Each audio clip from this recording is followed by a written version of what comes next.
திருவள்ளுவருக்கு காவி உடை அணியிறது அப்படின்றது கடந்த அரசியல் காலகட்டத்தில நம்ம பார்த்துருக்கோம். அது பாஜக முன்னெடுத்தது. ஆளுநர்களும் அத முன்னெடுத்திருக்காங்க. இப்ப இருக்கக்கூடிய ஆளுநர் அர்லேக்கரும் திருவள்ளுவரினுடைய விழால திருவள்ளுவருக்கு காவி உடை அணிந்த ஒரு ஃபோட்டோவ தான் வச்சிருந்தாரு. அதுவும் அரசியல் களத்தில பேசுபொருளாவும் மாறியிருக்கு. திருவள்ளுவர் ஒரு சனாதனி. திருவள்ளுவர் ஒரு பக்தி மயத்தோட தான் அவர் இருந்திருக்காரு. அவர ஏன் நீங்க பகுத்தறிவோடு, ஒரு பெரியாரிஸ்ட்டோட ஏன் தொடர்புபடுத்தி பேசுறீங்க? அப்படின்ற ஒரு பார்வை வைக்கப்படுது. நீங்க எப்படி அத பார்க்கிறீங்க? 2 மாற்று கருத்துக்கள். ஒண்ணு திருவள்ளுவர் உண்மையிலே சனாதனி தான். அவங்க அது கரெக்ட்டா தான் சொல்றாங்க. திருவள்ளுவர் சனாதனி. ஏன்னா திருவள்ளுவர் சமண துறவி. உண்மையிலே நம்ம எல்லிஸ் இருக்கிறாருல்ல, எல்லிஸ் துரை. திருக்குறள்லாம் தமிழ்லேருந்து இங்கிலீஷ்க்கு மொழிபெயர்ப்பு பண்ணி திருவள்ளுவர பத்தி ஒரு நாணயம் எல்லாம் வெளியிட்டார்ல, அந்த நாணயத்த நீங்க பார்த்தீங்கன்னா, திருவள்ளுவர் ட்ரெஸ் போட்டிருக்க மாட்டாரு அதுல. ஏன்னா திருவள்ளுவர் சமண துறவி. சமணர்கள் உடை அணிய மாட்டார்கள்ன்றதுனால, மொட்டை அடிச்ச திருவள்ளுவர் முடியே இருக்காது அவருக்கு. அவரு ட்ரெஸ் இல்லாம இருப்பாரு. அப்படி ஒரு திருவள்ளுவருக்கு தான் தங்க நாணயம் வெளியிட்டாரு எல்லிஸ் துரை. அப்ப திருவள்ளுவரோட ட்ரெஸ்ன்றது எப்பவுமே ஒரு குறியீடா இருந்தது. அந்த திருவள்ளுவர் ஃபோட்டோல பட்டை போட்டிருப்பாரா? நல்ல பட்டெல்லாம் சமண துறவியில பட்டையும் துறந்தவர் அவர். சகலத்தையும் துறந்தவர். பட்டெல்லாம் போட்டிருக்க மாட்டார். இப்போ அப்ப திருவள்ளுவரோட ட்ரெஸ் இப்போ அதுக்கப்புறம் இப்போ நமக்கு தெரிஞ்ச நம்ம ஸ்கூல்ல டெக்ஸ்ட் புக்ல எல்லாம் இருக்கு. திருவள்ளுவர் ஒரு ஆர்டிஸ்ட் வச்சு உருவாக்கணும் ஒரு பிம்பம். அது கூட ரியல் திருவள்ளுவர்லாம் கிடையாது. இப்போ நம்ம கன்னியாகுமரியில இருக்க திருவள்ளுவர் உண்மையிலே திருவள்ளுவர் அப்படி இருந்தாரா கூட நமக்கு தெரியாது. நம்ம நம்ம உருவாக்கம் நம்ம உருவாக்கின கற்பனை பிம்பம். அதுக்கு பல காரணங்கள் சொல்லுவாங்க. அது அன்றைய காலகட்டத்தில அந்த ஃபோட்டோக்காக அது எப்படி நீங்க திருவள்ளுவருக்கு எதுவுமே போடாம இருக்க முடியும்? அவர் அறிவுஜீவியா இருந்திருக்காரு. அப்போ ஒரு பார்ட்னராகத்தான் இருந்திருக்க முடியும். அதனால பூணூல் போடுங்கன்னு ஒரு கட்டாயப்படுத்தினதால சமணர்களும் தான் போடுவாங்க. ஆக்சுவலி ஒரிஜினல் பூணூல் சமணர்கள் தான் சார் போடுவாங்க. பார்ப்பனர்கள் அவங்க கிட்ட கத்துக்கிட்டாங்க. அதனால பிற்காலத்துல போட்டிருப்பாங்க. பார்ப்பனர்கள் ஆரியர்கள் அவங்க எங்கெல்லாம் வந்தவங்க. அவங்களுக்கு நூலே ஒண்ணு கிடையாது இல்ல. காட்டனே அவங்க ஊர்ல கிடையாதே. காட்டனே இல்லாத ஊர்ல இருந்தானே அவங்க வந்தாங்க. அவங்க எதுக்கு பூணூல்லாம் போட்டுக்க போறாங்க? இங்க அவங்க கத்துக்கிட்டாங்க. நம்ம கிட்டே இருந்து கத்துருக்குறாங்க. ஒரிஜினல் பூணூல் போட்டவர்கள் சமணர்கள். ஒரிஜினல் ஆச்சாரியர்கள் சமணர்கள். சமணத்திலேருந்து அவங்க தழுவுனது இது. அப்ப திருவள்ளுவர் பூணூல் கூட போட்டிருந்திருக்கலாம். அதை பத்தி நமக்கு ஒன்றும் பிரச்சனை இல்லை. அவர் சமணர் தானே. அவர் போட்டிருந்திருக்கிறதுக்கு வாய்ப்பு இருக்கு. ஆனா பூணூல் போட்டாவே பிராமின்னு நீங்க என்ன நினைக்கிறீங்க? அது நமக்கு சொல்லப்பட்ட தப்பான கற்பிதம். என்ன நடந்துருச்சுன்னா வரலாறுன்றது கொஞ்சம் கொஞ்சமா தான் நமக்கு இன்ஃபர்மேஷன் கிடைக்குது. நமக்கு இந்த திராவிட இயக்கங்கள் இருந்த டைம்ல கிடைச்ச வரலாறு தான் கடைசி வரலாறு நம்மளே நினைச்சுக்க கூடாதுல்ல. அதுக்கப்புறமும் வரலாறு நிறைய நமக்கு கிடைச்சிருக்கு. அதுக்கப்புறம் தான் நமக்கு சமணத்தை பத்தி இப்ப பெரியார் காலத்துல சமணத்தை பத்தி அவங்களுக்கு இன்ஃபர்மேஷனே கிடையாது.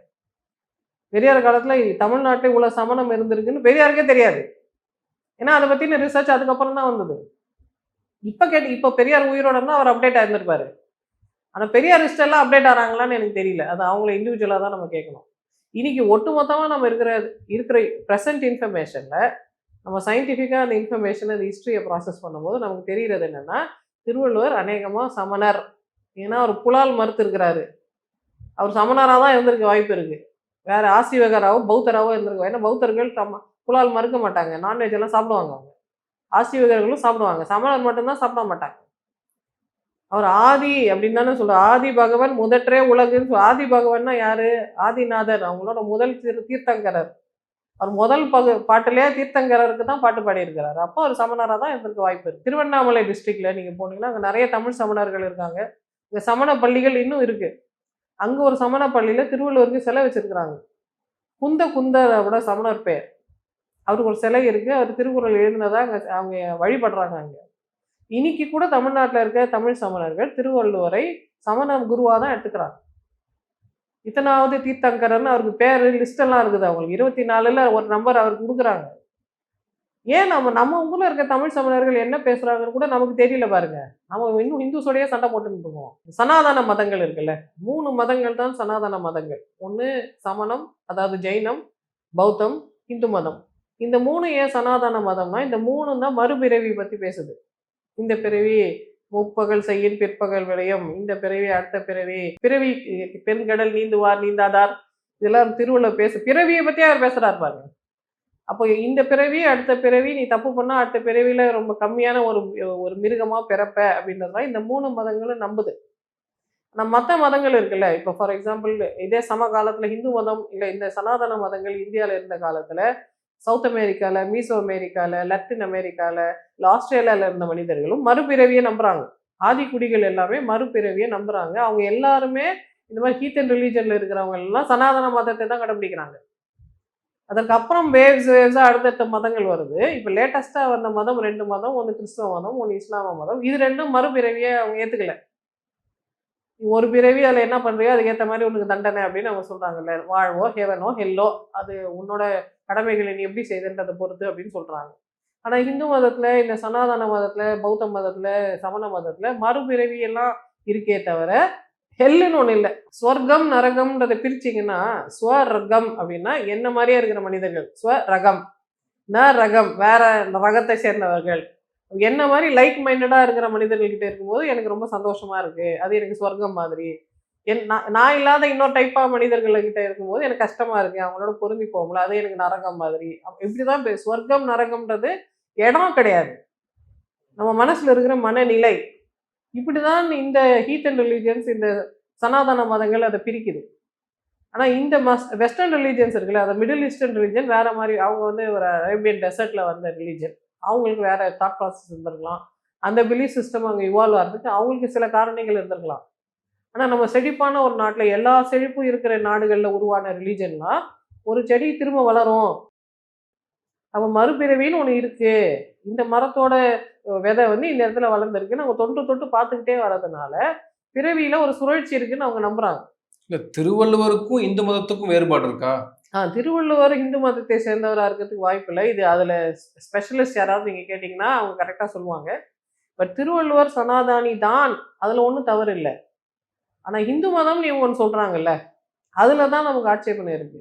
இப்ப நீங்க இந்து மதம்னா காவி தான் போட்டுக்கணும்னு சொல்றீங்கல்ல, காவி இந்து மதத்தோட சாமியாருக்கான அடையாளமே கிடையாது. வெள்ளை தான் சாமியார்களுக்கான அடையாளம். வெண்ணிற ஆடை அணிவது தான் உயர்ந்த ஒரு ஒரு அவங்க ரொம்ப மோட்சம் அடைஞ்சிட்டாங்கன்னா, வெள்ளை கலர் ட்ரெஸ் தான் போடணும். சாமியார் இந்த சாஃப்ரான் ட்ரெஸ் போட மாட்டாங்க. சாஃப்ரான் ட்ரெஸ் பௌத்த மதத்திலேருந்து வருது. அதே இந்து மதத்துல கொண்டு வந்து வலிந்து திணிக்கிறீங்க. இந்து மதத்துல வெள்ளை ட்ரெஸ் தான் உயர்ந்த ட்ரெஸ். நீங்க பாருங்க, ஒரு ஒரு வீட்ல ஒரு பெண் அவங்க கைம்பெண் ஆயிட்டாங்கன்னா, வெள்ளை கலர் ட்ரெஸ் ஏன் குடுக்குறாங்க? சாஃப்ரான் ட்ரெஸ் குடுக்கலாம்ல. ஏன் அவங்க காவி குடுக்காம வெள்ளை குடுக்குறாங்க? ஏன்னா வெள்ளை தான் துறவறதுக்கான ட்ரெஸ். அதனால தான் ஜெயினர்கள் வெள்ளை உடை வெள்ளை அணியிறாங்க. உடை அணியறாங்க. நீங்க இஸ்லாமியர்கள் மெக்காவுக்கு போகும்போது பாருங்க, வெள்ளை உடை அணிந்து தைக்காத துணி. என்ன ஜெயினர்கள் போடுறாங்களோ அதே தான். எப்படி ஜெயினர்கள் மொட்டை அடிக்கிறாங்களோ அதே மாதிரி. அப்ப இஸ்லாமும் ஜெயினிசமும் நிறைய சிமிலாரிட்டிஸ் இருக்கு அதுக்குள்ள. இதை பத்திலாம் நம்ம பேசாம சும்மா அப்படியே சனாதனம், அப்படியே ஹிந்து மதம், டாக்ஸிசிட்டி இப்படிலாம் பேசி பேசி நிஜமான ஒரு டயலாகே நம்ம வச்சுக்கிறது இல்லை. நிஜமான ஒரு ஒரு ட்ரூத் சீக்கிங்கே நம்ம பார்க்கறது இல்லை. இந்த வெறுப்பு மட்டும் பார்க்கறது, ஒருத்தனுக்கு ஒருத்தனை பகைமை ஏற்படுத்துறது, இது மாதிரி பேசிங்கன்னா அப்போ திருவள்ளுவர் பத்தி பேசுறதுக்கு அவங்களுக்கு என்ன தகுதி இருக்கு? திருவள்ளுவர் யாரா வேணா இருந்துட்டு போட்டோம். நீங்க எதுக்கு அவரை நடுவில்? யதார்த்த நிலையில சனாதனம்ன்றது வந்து ஒரு இந்து மதத்தினுடைய அடையாளம் தானே பார்க்கப்படுது. சனாதனம்ன்றது ஒரு அழகான வார்த்தை. இன்னொரு விஷயம் சொல்றேன் நான். ஐயர்ன்ற வார்த்தைக்கு என்ன தெரியுமா அர்த்தம்? ஐயமிட்டு உண் அப்படின்னா என்ன? ஐயம் புகினும் கற்கை நன்றே அப்படின்னு ஔவையார் எழுதியிருக்காங்க. ஐயம் அப்படின்ற வார்த்தைக்கு, ஐயமிட்டு உண் அப்படின்ற வார்த்தைக்கு என்ன அர்த்தம்னா பிச்சை எடுக்கிறதுன்னு அர்த்தம். அப்ப ஐயர்னா யாரு? பிச்சை எடுக்கிறதுன்னு அர்த்தம். ஏன் அவங்க பிச்சை எடுத்தாங்க அந்த காலத்துல? ஏன்னா அவங்க தனக்கானதுன்னு எதுவும் வச்சுக்க கூடாது. அவங்க பவதி பிக்ஷாந்தேயின்னு சொல்லணும். அவங்க காலையில பச்சை தண்ணியில குளிச்சுட்டு இப்படி கையேந்தணும். அப்போ அவங்களுக்கு கொடுக்கப்பட்ட உணவை மட்டும்தான் சாப்பிடணும். அவங்க சொத்தே சேர்க்கக்கூடாது.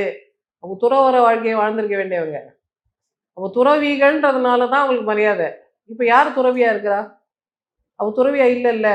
அப்போ வர்ணாசிரம கோட்பாடை முதல்ல உடைச்சிட்டு வெளில வந்தவங்களே பிராமணர்கள் தான். அப்போ பிராமணர்கள் எந்த சொல் அழகான சொல்லோ, எந்த சொல் உயர்வான சொல்லோ அது தனக்கான சொல்ல அவங்க ஆக்கிக்கிறாங்க.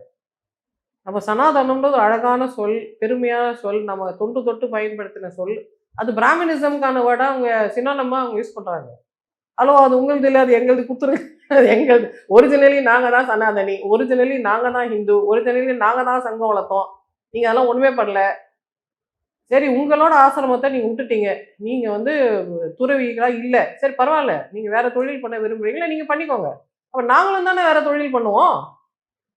நீங்களாம் வேற தொழில் பண்ணக்கூடாது. நாங்க மட்டும் எங்க இஷ்டத்துக்கு எது வேணா பண்ணிப்போம். நாங்க மட்டும் இப்ப பகவதி பிக்ஷாந்தேவி சொல்ல மாட்டோம். நீங்களாம் அந்த காலத்துல முடி வெட்டினா முடி வெட்டுங்க, கத்திரிக்கோள் வச்சு அப்படிலாம் சொன்னா, ஹலோ நீங்க என்ன துறவரத்துல இருக்கிறீங்க? நீங்க என்ன காலையில போய் பச்சை தண்ணி குளிச்சுட்டு போய் பகவதி பெக்ஷாந்தி சொல்றீங்க, நீங்க கடைபிடிக்கல, அப்போ அதை எங்களுக்கு சொல்லாதீங்கன்னு சொல்ற இடத்துக்கு நம்ம வந்துட்டோம். இப்போ திருவள்ளுவர் சனாதனி தான். ஆனா நம்ம இப்ப சனாதன தர்மம்ன்றது எதை இப்ப திராவிட இயக்கங்கள் எதை சனாதனம்னு சொல்றாங்கன்னா, அந்த வர்ணாசிரம தர்மத்தை சனாதனம் சொல்றாங்க. பிராமணர்கள் எதை சனாதனம்னு சொல்றாங்கன்னா, உங்ககிட்ட பழமையா ஒண்ணு இருந்ததுல அந்த காலத்துல இருந்து டைம் இம்மோரியல பழசு ஓல்டஸ்ட் ஆன்டிக் அது எங்களுதுன்றாங்க. ஹலோ அது எங்கள் நீங்க புதுசா வந்தவங்க. நாங்க ஏற்கனவே தான் வச்சிருந்தோம். நீங்க சனாதனம் மாற்றத்திற்குரியதா மாற்ற முடியாததா? மாற்ற முடியாது. அதனால தான் அதுக்கு பேர் சனாதனம். அது மாத்தவே முடியாது. ஒரு தாய்க்கு எப்பவுமே இந்த ஊர்ல மரியாதை இருக்கு பாருங்க. நீங்க எந்த ஊருக்கும் போய் ஒரு தாயை நீங்க இன்சல்ட்டே பண்ண முடியாது. ஒரு பொம்பளையே அப்படி பேசுறியான்னு யாரா இருந்தாலும் கேட்பாங்க. ஏன் அதை மாத்த முடியாது? ஏன்னா அது மனித பண்புல அது இருக்கு. மிருக பண்புலயே அது இருக்கு. அதுதான் சனாதனம். நீங்க ஒற்றை ஆண் கடவுள் அது சனாதனம் கிடையாது. அது நீங்க எங்கேருந்து காப்பி அடிச்சுட்டு வந்திருக்கிறீங்க. இது சனாதனமே கிடையாது. எங்களுக்கு அதனால ஒட்டவே முடியல அதோட. முருகனை நாங்க ஏன் வழிபடுறோம்? முருகன் மகன். அவங்க அப்பாவே அவன் எதிர்த்து கேள்வி கேட்குறான். ஒரு பிரச்சனை வந்தா அவன் போய் லீடரா நிக்கிறான். எங்களுக்கு அந்த மாதிரி ஹீரோவ பிடிக்கும். அதனால நாங்க முருகனை அக்செப்ட் பண்ணிக்கிறோம். ராமனை நாங்க ஏன் அக்செப்ட் பண்ணல?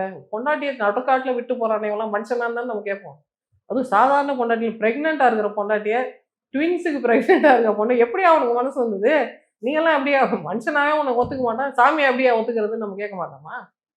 அப்ப இதனால தான் ராமர் சனாதன கடவுள் கிடையாது. ஆனா சனாதனம் இங்க இருக்கு. அது எங்களுது. நாங்க உருவாக்குனது, நாங்க கண்டுபிடிச்சது. பெண்களுக்காக பெண்களே உருவாக்குனது சனாதனம். எங்ககிட்டே இருந்து அதை புடிங்கி நீங்க எடுத்துக்கலாம்னு பார்க்காதீங்க. அது ஒரிஜினல் ப்ராப்பர்ட்டி ஓனரே நாங்க தான். இப்போ சனாதனம் மாற்றி அமைக்க முடியாததுன்னு நம்ம சொல்லிட்டோம் அப்படின்னா, அதுதான் வர்ணாசிரமம்னு சொல்லுது அப்படின்னு தானே சொல்றாங்க. இந்த படிநிலைகளை மாற்றி அமைக்க முடியாது அப்படின்னு தானே சொல்றாங்க. வர்ண அப்படின்ற வார்த்தை எப்போ உருவாச்சு? எந்த மொழியில உருவாச்சு? தமிழ்ல உருவாகலைல்ல. தமிழ்ல வர்ணன்ற வார்த்தை இருக்குதா? எது பழைய மொழி? தமிழா சமஸ்கிருதமா? தமிழ் தானே பழைய மொழி. நாங்க உருவாக்குனது சனாதனம். தமிழர்களாகிய நாங்கள் கடைபிடித்தது, தமிழர்கள், சுமேரியர்கள், பழங்குடியினர் கண்டுபிடித்தது, உருவாக்குனது, கருத்து உருவாக்கம் அதுதான் சனாதனம். எங்ககிட்ட இருந்த ஒரு சிறப்பான விஷயத்த அவங்க வெளியிலேருந்து வந்தாங்க, எங்ககிட்ட இருந்து கத்துக்கிறாங்க. அதுக்கப்புறம் அந்த பவர்க்குள்ள அவங்களும் வரணும்னு நினைக்கிறாங்க.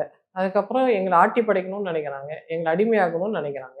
வெள்ளைக்காரங்க ரெட் இண்டியன்ஸ் அதாவது பழங்குடி அமெரிக்கர்களை அடிமைப்படுத்தும் போது என்ன பண்ணாங்க? உனக்கு அறிவே இல்லை, உனக்கு திறமை இல்லை, உனக்கு ஒண்ணுமே தெரியாது, இந்த மொத்த அமெரிக்காவை எனக்கு கொடுத்துரு, நீ இப்போ இந்த ஓரமா உட்காந்துக்கோ அப்படின்னு தானே சொன்னாங்க. அதே தான் இவங்க எங்களுக்கு பண்ணாங்க. நாங்கள் பூர்வக்குடி இந்தியர்கள், முதல் ஹிந்துவே நாங்க தான். சனாதனம் எங்களுது. அவங்க எங்களும் வந்தாங்க.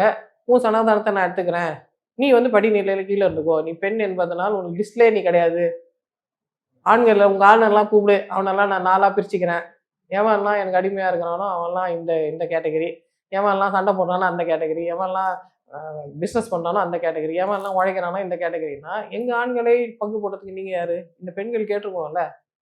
எங்க ஊருக்கு எங்க ஆளை நீ என்னடா பிரிக்கிறேன்னு கேட்டிருக்கணும்ல. இந்த பெண்கள் கேட்கவே இல்லை. ஏன்னா இந்த பெண்களுக்கு இதை பத்தி தெரியவே இல்லை. பெண்கள்கிட்ட இவங்க சொல்லவே இல்லை. ஆண்களுக்குள்ளேயே பங்கு போட்டுக்கிட்டாங்க. நீங்க இந்த ரிக்வேதத்துல இருக்க அந்த புருஷ சுத்தம் எடுத்து பாருங்க. மொத்த வேதத்திலையும் இந்த புருஷ சுத்தம், அதாவது அந்த ஆண்களை இத்தனை பாட்டா பிரிக்கிறேன், வாயிலேருந்து வந்தவன், தோல்லேருந்து வந்தவன், ஆண்களுக்கு மட்டும் தான், பெண்கள் இல்லை அந்த கதையில. மொத்த கதையிலும் பெண்கள் இல்லை. புருஷ சுத்தம் மட்டும் ஏன் ரிக்வேதத்துல வருது, எஜுர்வேதத்துல வருது, எல்லா வேதத்திலையும் ஏன் வருது? எந்த வேதத்துல இருக்க இத்தனை சுத்தங்கள் இருக்குல்ல, எல்லாம் ஒரு தடவை தான் வரும். இது மட்டும் ஏன் பல தடவை வருது? அந்த புருஷ சுத்தம் மட்டும்தான் ஃபேக்கு. ஒரிஜினல் வேதத்துல அது இல்லை. கடைசியில யாரோ கொண்டாந்து சொருகுனது, அது இடைச்செருகல்னு ஆராய்ச்சியாளர்கள் சொல்றாங்க. ஏன் அதை கொண்டாந்து சொருகுனாங்க? ஏன்னா இங்க இருக்கிற லோக்கல் பீப்புளை அவங்க அடிமைப்படுத்துறாங்க. லோக்கல் பீப்புள் எப்படி அடிமையானாங்க? இங்க இருந்ததெல்லாம் பேக்கா இருந்திருக்குது. நீ என்னடா என்ன பிரிக்கிறதுன்னே இவங்க கேட்கல. ஐயோ நீ சொல்லிட்டா கரெக்டா தான் இருக்குன்னு சொல்றாங்க. அப்போ அந்த ஒரு பங்கு மட்டும்தான், இந்த வர்ணாசிரம தர்மம் மட்டும் இது ரீசெண்ட் ஆனது, ஃபேக் ஆனது. உண்மையிலே ரிக்வேதத்திலையும் அது கிடையாது, உண்மையிலே சனாதனத்திலையும் அது கிடையாது. அப்போ ஒருத்தங்க கொண்டாந்து ஒரு புது விஷயத்தை இன்சர்ட் பண்றாங்கன்னா, அவங்களுக்கு ஏதோ லாபம் இருக்கிறதுனால அதை இன்சர்ட் பண்றாங்க. அப்போ இங்க உண்மையான சனாதனிகள் என்ன சொன்னோம்? எங்களுதுலயும் எங்க லிஸ்ட்லயும் அது இல்லை, உன்னோட ஒரிஜினல் லிஸ்ட்லயும் அது இல்லை, நடுவில் எவனோ கொண்டாந்து கொடுத்தான்னு சொல்லிட்டு அதை எதுக்கிட்டா தூக்கின்னு இருக்கேன்னு நம்ம கேட்கணும்ல. இவங்க பேக்கு மாதிரி அதை இன்னும் நம்பின்னு இருக்காங்க. அப்போ உண்மையான சனாதனத்துல இது இல்லை, அப்கோர்ஸ் அது இல்லை. உண்மையான ரிக்வேதத்து, உண்மையான வைதிக மதத்திலயும் அது இல்லை. வைதிக மதமும் நம்ம இந்த ஊர்ல எப்படி ஹீத்தனோ அவங்க ஊர்ல அவங்க ஹீத்தன். அவங்க 2 பேருமே சமமானவர்கள். அதனால 2 பேருக்கும் சண்டை இல்ல. நடுவுல இந்த கதைய சொன்னது யார் அப்படின்னா, யாருக்கு பவர் ஹங்கர் இருந்ததோ, யாருக்கு எப்படியாவது எனக்கு அதிகாரம் வேணும். அதிகாரமே இல்லாம என்ன நீ கைய ஏந்த வச்சல்ல, நான் பவர்ஃபுல் ஆறேன்னு ஒருத்தங்க ஏதோ ஒரு காலத்துல செய்த ஒரு அவங்களோட திட்டமிடலா இருக்கலாம். சரி அந்த காலம் முடிஞ்சிருச்சு. இப்ப நீயும் கையேந்தல, நீயும் பெரிய பெரிய நீங்க டாக்டரா இருக்கிறீங்க, கலெக்டரா இருக்கிறீங்க, ஏதோதோவா இருக்கிறீங்க. நீங்க துறவியா இல்லல்ல. அப்ப நீங்களே வர்ணாசிரமத்த கடைபிடிக்கலல்ல. அப்புறம் ஏன் அத என்ஃபோர்ஸ் பண்றீங்க? எல்லாரும் ஒத்துக்கலாம். யாருக்கும் வர்ணாசிரமமே இல்ல. யார் வேணா எது வேணா ஆகலாம். நீங்க என்ன தவசியாவா இருக்கிறீங்க? நீங்க என்ன துறவியா இருக்கிறீங்க? நீங்க என்ன சொத்து சேர்க்காமையா இருக்கிறீங்க? நீங்க எங்களுக்கு எல்லாம் வேணும். அந்த பிரிவிலேஜ் வேணும், இந்த பிரிவிலேஜ் வேணும்னா, அப்ப எல்லாருக்கும் எல்லா பிரிவிலேஜும் இருக்கட்டும்னு நம்ம சொல்றோம். அப்ப கான்ஸ்டிடியூஷன் ஆஃப் இந்தியா அதான் சொல்லுது. நீங்க யாரா வேணா இருந்துக்கோங்க. ஆனா இந்திய கவர்ன்மெண்ட் படி நீங்க எல்லாம் சமமானவர்கள். அப்படி இருந்தா கூட இந்திய கவர்ன்மெண்ட் படி எல்லாரும் சமமானவர்கள் இல்ல. ஆனா பெண்கள நம்ம ஆண்கள் பாதுகாப்பு படைய நம்ம முதலமைச்சர் கொண்டாடல பாருங்க. பெண்கள் பாதுகாப்புக்கு ஏன்? ஏன்னா அதுதான் சனாதனம். முதல்ல பெண்களை நம்ம பாதுகாப்போம். பெண்கள் முக்கியமானவர்கள். நீங்க எந்த உலகத்துக்கு போனாலும் இதுதான். இத நீங்க மாத்த முடியாது. அதனால தான் இது சனாதனம். மாற்ற முடியாதது, எட்டர்னல், டைம் இம்மமோரியல், கல்ச்சரல் யூனிவர்சல். எந்த மிருகமும் இதை கடைபிடிக்கும். மனிதர்கள் மட்டும் இல்லை. அந்த ரூபத்துல பார்க்கும்போது இது சனாதனம். திருவள்ளுவர் சனாதனி. ஆனா இந்த வர்ணாசிரம தர்மம் ரீசென்ட் அடிஷன். நீங்க டெலீட் பண்ணிடுங்க. நாங்க நம்பல. நீங்களும் நம்பாதீங்க.